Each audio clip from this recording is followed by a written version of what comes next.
नमस्कार। सभी संस्कृत सुधियों का संस्कृत साहित्य चैनल में स्वागत और अभिनंदन। महाकवि कालिदास विरचित मेघदूत खंड काव्य की चर्चा चल रही है। उत्तर मेघ, और इसमें जो है विरही यक्ष अपनी उस विरहिणी यक्षिणी की चर्चा कर रहा है कि वह यक्षिणी जिसका नाम विशालाक्षी है उसकी स्थिति कैसी होगी।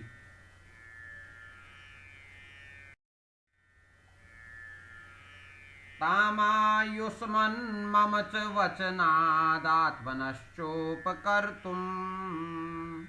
ब्रूया एवं तव सहचरो रामगिर्याश्रमस्थः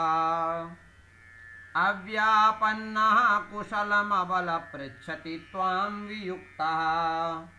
पूर्वाभाष्यं सुलभविपदां प्राणिनाम् एतदेव।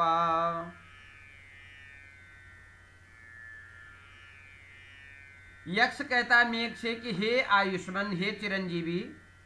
मम वचनाच, मेरे कहने से, आत्मनः उपकर्तुम, अपना उपकार करने के लिए अथवा अपने को उपकृत करने के लिए, ताम मतलब उस मेरी प्रिया को और तुम्हारी भाभी को, एवं ब्रूयाः, इस प्रकार कहना चाहिए। आपको से कहना क्या है? तो हे अबले तव सहचरः रामगिर्यास्थः रामगिर्याश्रमस्थः अव्यापन्नः, हे अबले, हे सुंदरी, तुम्हारा सहचर यक्ष अर्थात तुम्हारा साथी, तुम्हारा स्वामी यक्ष रामगिर्याश्रमस्थः, रामगिरि के आश्रमों में स्थित, अव्यापन्नः, अव्यापन्नः अर्थात जीवित है, अभी मरा हुआ नहीं है, और वियुक्तः त्वाम कुशलम पृच्छति, और तुमसे वियुक्त होकर के तुम्हारी कुशल क्षेम जानना चाहता है। सुलभ विपदाम प्राणिनाम, क्योंकि अनायास विपत्ति को पाने वाले प्राणियों से, ये तत्एव पूर्वम आभाष्यम, यही कुशल पहले पूछना उचित है। यक्ष मेघ से कहता है कि आप जब वहां जाओगे, हे आयुष्मान, हे मेघ, मेरी ओर से और अपने को उपकृत करने के लिए, अपना उपकार करने के लिए मेरी प्रिया उस विशालाक्षी से इस प्रकार कहना कि हे सुंदरी, तुम्हारा साथी, तुम्हारा पति रामगिरी आश्रम में रहता हुआ जीवित है। बिछुड़ा हुआ वह यक्ष तुम्हारा कुशल क्षेम पूछता है, क्योंकि सहज ही विपत्ति में पड़ने वाले प्राणियों से सबसे पहले कुशल क्षेम ही पूछना चाहिए। आगे यक्ष कहता है, हे आयुष्मान, हे चिरंजीव, हे मेघ, अंगेनांगम प्रतनु तनुना गाढ़ तप्तेन तप्तम शास्त्रेण श्रद्धृतमविरतोत्कंठमुत्कंठितेन उष्णोच्छ्वासं समधिकतरोच्छ्वासिना दूरवर्ती संकल्पैस्तैर्विशति विधिना वैरिणा रुद्धमार्गः।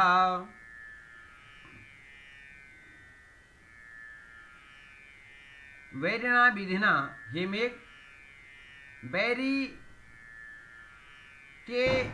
के भाग्य के द्वारा, वैरिणा विधिना, रुद्ध मार्ग, रोके गए मार्ग वाले, और दूरवर्ती अर्थात दूर रहने वाला तुम्हारा वह प्रियतम, तव सहचरः, तुम्हारा सहचर, तनुना गाढ़ तप्तेन, दुर्बल और अधिक संतप्त, शास्त्रेण अर्थात अश्रुपूर्ण, उत्कंठेन उत्सुक, सामाधिक तारोच्छ्वासिना, अधिक लंबी सांस लेने वाला, अंगेन वाला अंगों से, प्रतनुतप्तम अश्रुद्रुतम, अधिक दुर्बल और संतप्त आंसुओं से भीगे, अविरतोत्कंठम, निरंतर उत्सुक और उष्णोच्छ्वासम, गर्म आहे वाला, अंगम, अंगों में तय संकल्प ही, उन पूर्व के संकल्पों के द्वारा विशति,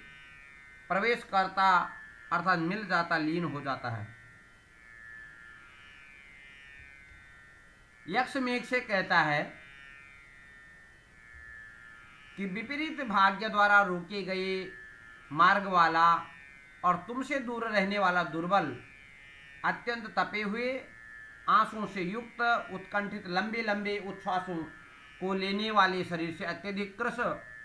तपे हुए, बहुत उच्छ्वासों से भरे हुए, निरंतर उत्कंठित और गर्म उच्छ्वासों वाले शरीर से उन मनोरथों के साथ मिलता है।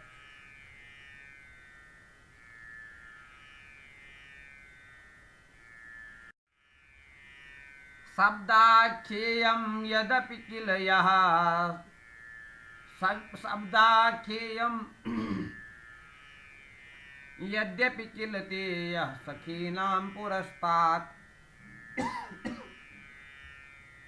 कर्णे लोलः कथयितुमभूत् दाननस्पर्शलोभात्, श्रोतिक्रान्तः श्रवणविषयं लोचनाभ्याम् अदृश्य, त्वामुत्कण्ठा विरचित पदं मन्मुखे नेदमाह। कह रहे हैं यह ते सखी नाम पुरस्तात्, यह मतलब जो तुम्हारा प्रियतम, ते मल तुम्हारी, सखी नाम मतलब सखियों के, पुरस्तात् मतलब सामने, शब्दाख्येयम अर्थात जो बात करना चाह रहा, अपि यत अर्थात तुम्हारी सखियों के सामने जो बात जोर से कहने योग्य होती थी, तत् मतलब उसे, आनन स्पर्श लोभात, मुख स्पर्श लोभ से, करणे कथयितुम लोलः अभूत, उसे वैसी बातों को भी मुख के स्पर्श की लालसा से, करणे कथितुम कान में कहने के लिए, लोलः अभूत किला, सचमुच उतावला रहा करता था। श्रवण विषयम अतिक्रांतः, और कानों की पहुंच को पार किए, लोचनाभ्याम दोनों नेत्रों से न देखे जाने योग्य ऐसा वह तुम्हारा प्रियतम, त्वाम मतलब तुमसे, उत्कंठा विरचित पदम इदम मन मुखेन आहा, ऐसा उत्कंठा विरचित पद, इदम मन मुखेन, ऐसा उस यक्ष ने, मन मुखेन मेरे मुख से ऐसा कहा है। यक्ष कहता है मेघ, आपको कहना क्या है, आप कहोगे मेरी यक्षिणी से कि जो तेरी सखियों के सामने शब्दों से कहने योग्य जो बात हुआ करती थी, उसे सचमुच मुख के स्पर्श के लोभ से कान में कहने के लिए जो यक्ष लालायित रहता था, कानों की पहुंच से बाहर हुआ, नेत्रों को न दिखाई पड़ने वाला वह उत्सुकता से रचे गए शब्दों वाली, इसको अर्थात मुझ मेघ को मेरे मुख से ये संदेश उसने कहा है। श्याम स्वंग चकित हरिणी प्रेक्षणी दृष्टिपातम, वक्त्रच्छाया शशि निशिखिनाम बरह भारेषु केशान्, उत्पश्यामि प्रतनुषु नदी वीचिषु भ्रूविलासान्, हन्तैकस्मिन् क्वचिदपि न ते चण्डिसादृश्यमस्ति। बोले हे प्रिय, हे अबला, हे सुंदरी, मैं श्यामासु अर्थात प्रियंगु लताओं में अंग चकित हरिणी प्रेक्षणे, और तुम्हारे अंग की चकित हरिणी प्रेक्षणी दृष्टिपातम, और हरिणी के चितवन में तुम्हारी कटाक्ष की दृष्टिपातम देखने की, और सखिनी सखिनी और शशिनी वक्त्र छायाम, और चंद्रमा में तुम्हारे मुख की शोभा को, और शिखिनाम बरह भारेशु केशान, और तुम्हारी मयूर के पंखों में या मयूर के पंख के भारों में तुम्हारी केशों को, परतनुसुत नदी वीचिषु, और नदी की पतली पतली लहरियों में वीचिषु भ्रू विलासान, ऐसे भवों की विलास को उत्पश्यामी, मैं देखता हूं। हंत चंडी बड़े खेत का विषय है। क्वचिदपि एकस्मिन् ते सादृश्यम नस्ति, किसी भी एक पदार्थ में तुम्हारी समानता नहीं है।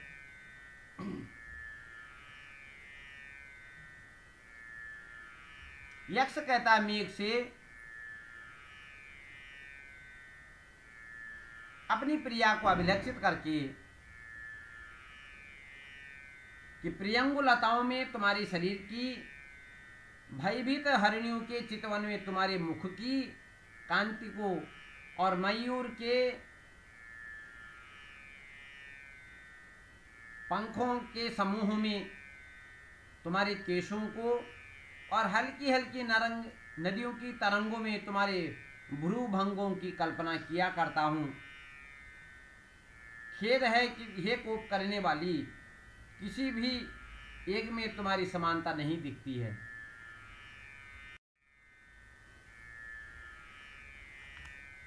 त्वामालिख्य प्रणय कुपितां धातुरागै शिलायाम्, आत्मानं ते चरणपतितं यावदिच्छामि कर्तुम्,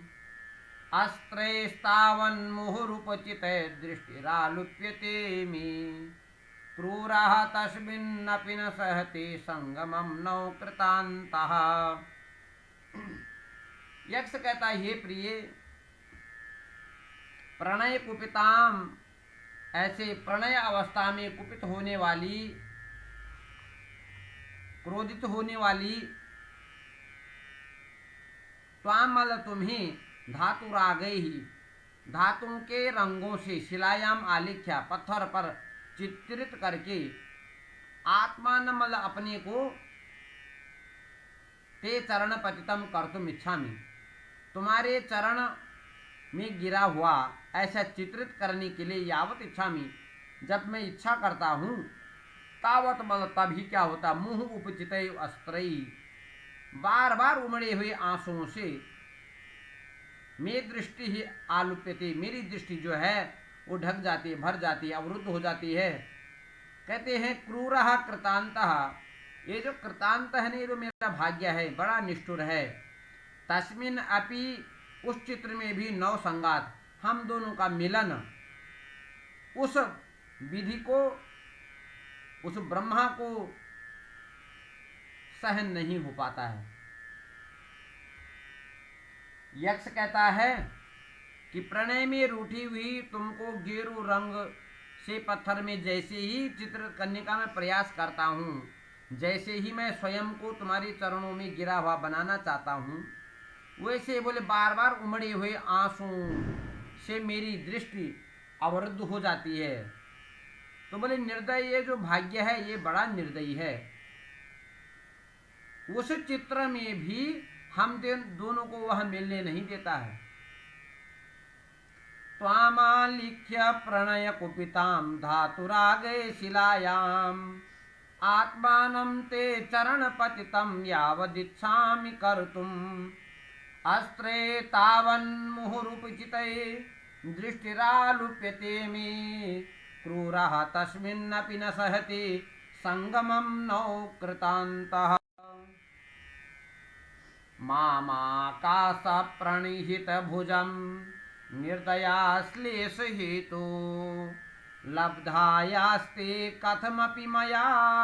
स्वप्न संदर्शनेषु पश्यन्ति नाम न खलु बहुषु न स्थली देवतानां मुक्ता स्थूलास्तरुकिशलयेषु अश्रुलेशा पतन्ति।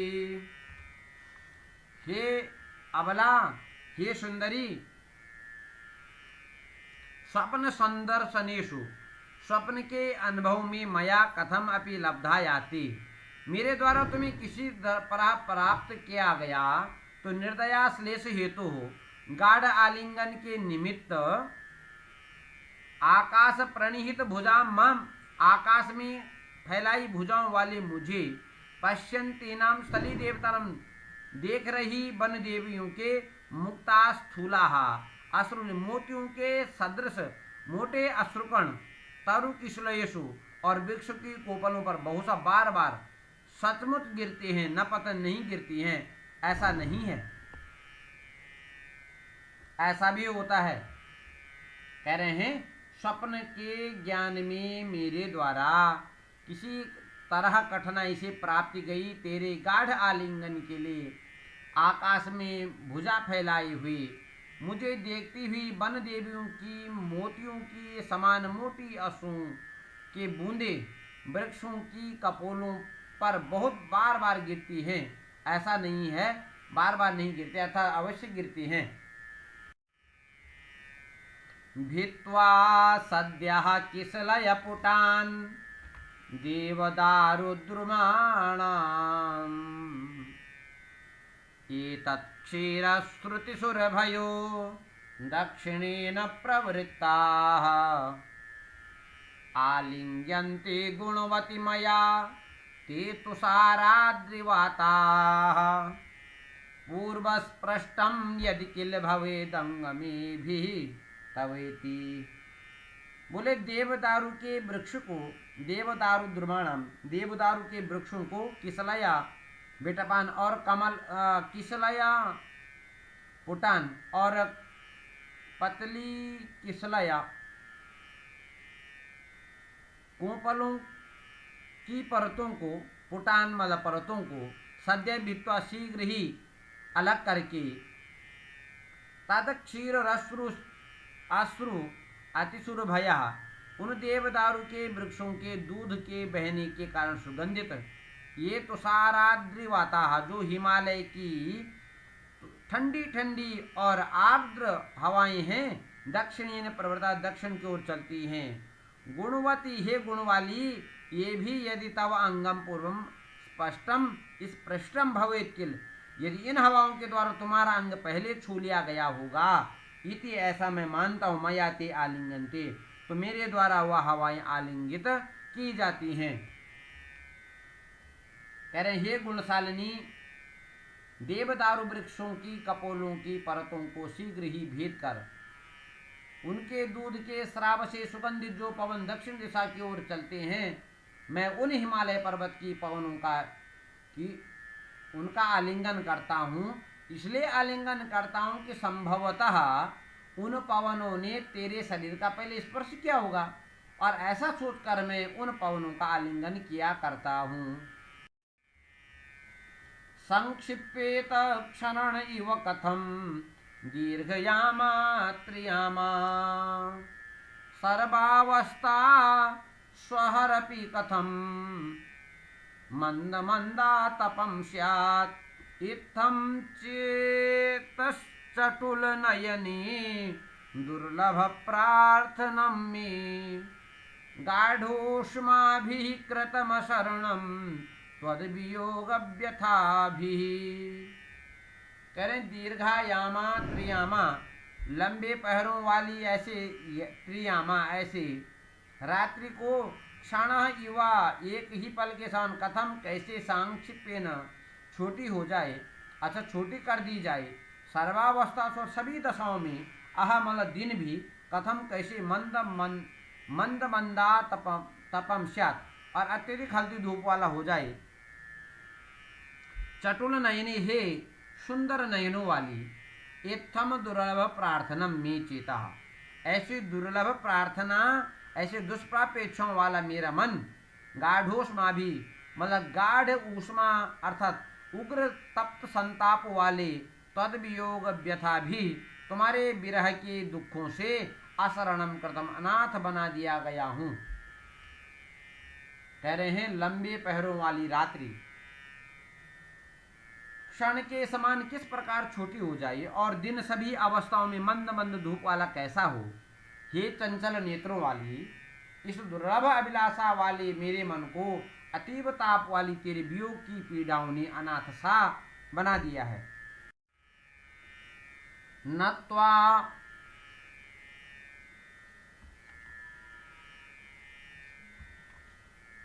नन्वात्मानं बहु विगणयन्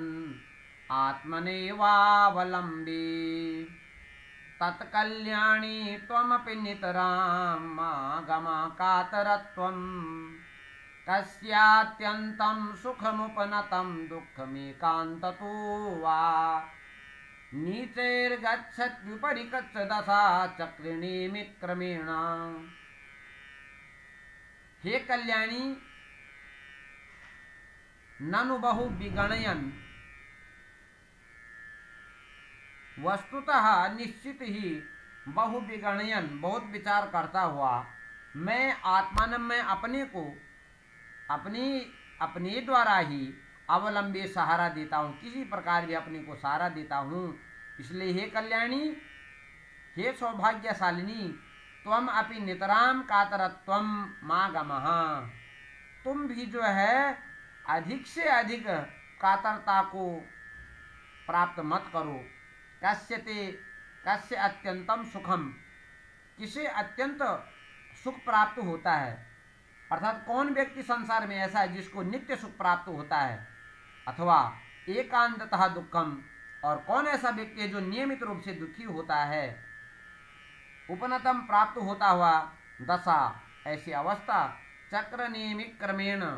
ये दुख और सुख रथ के पहिए के किनारों के समान है। नीचे ही ऊपरी च गच्छति, जैसे चक्र की पंक्तियां या चक्र जो है ऊपर से नीचे की ओर जाता है, उसी तरह सुख और दुख, सुख के बाद दुख और दुख के बाद सुख आता है। मेघ कहता है, यक्ष कहता है मेघ से, यक्ष अपनी प्रिया से कहता है कि हे प्रिय,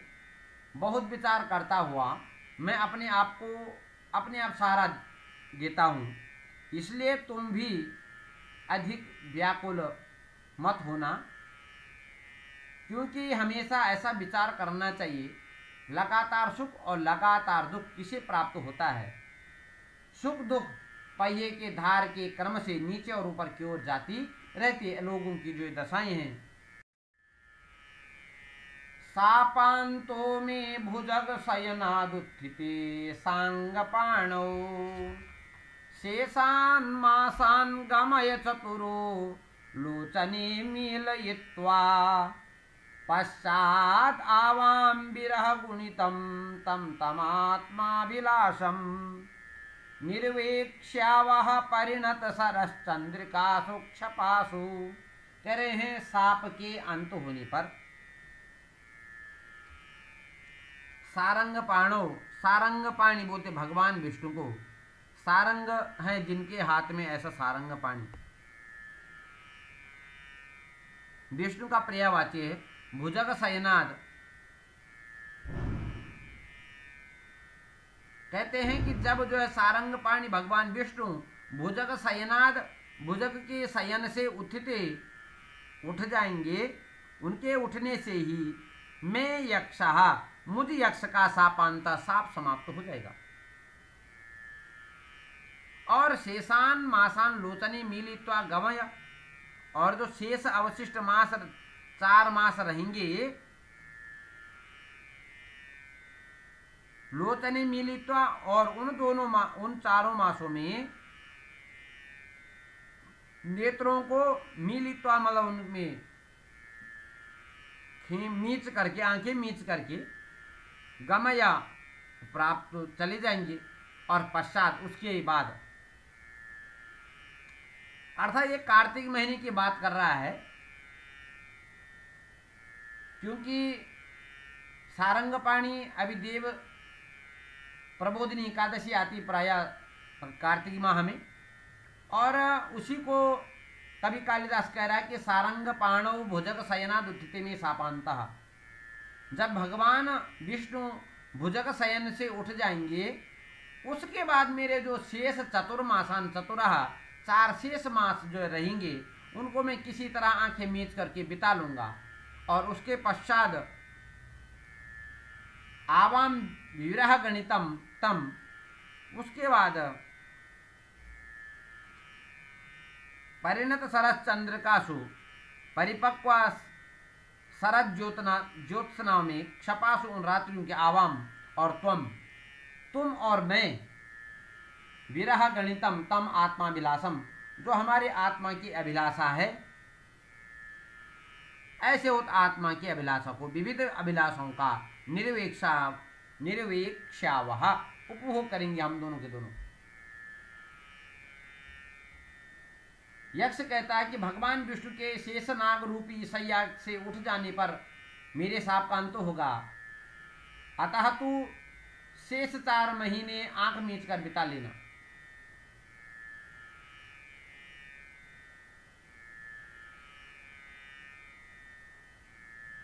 इसका मतलब ये है कि श्रावण का महीना है, या फिर ऐसा मान लें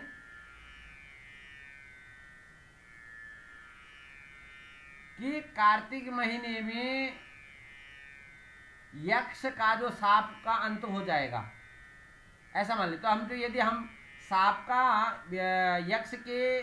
साप मुक्त जो है वो देव प्रबोधिनी एकादशी माने, तो आप आषाढ़ श्रावण से ले लीजिए, श्रावण, भाद्रपद, आश्विन और कार्तिक, तो जो 4 महीने हैं, 4 महीने यहां से लगा लीजिए श्रावण से। तो यक्ष कह रहा है कि जब जो है, जैसे ही भगवान विष्णु भुजग शयन से उठ करके, अच्छा शेष शैया से उठ जाएंगे, तभी मेरा जो है साप का अंत हो जाएगा। तो बोले मैं जो ये 4 महीने जो बीते हुए, जो बचे हुए 4 मास, उनको तो मैं किसी तरह बिता लूंगा, और पश्चात आवाम, और उसके बाद हम दोनों के दोनों विरह गणितम, विरह की गणित को, विरह की जो वो है तम, उसको, उस विरह गणना को बोले आत्मा विलासम, अपनी अभिलाषाओं से, परिणत चंद्रिका सुपासु निर्वीक्षमा, आत्मा विलासाओं को,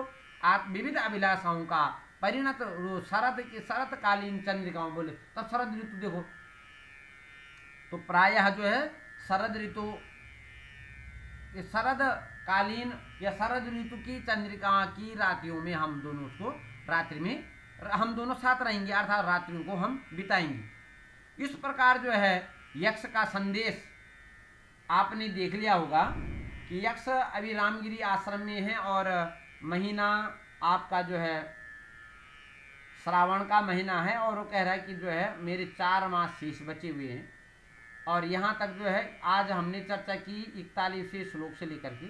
और 50वें श्लोक पर्यंत तक। धन्यवाद, नमस्कार।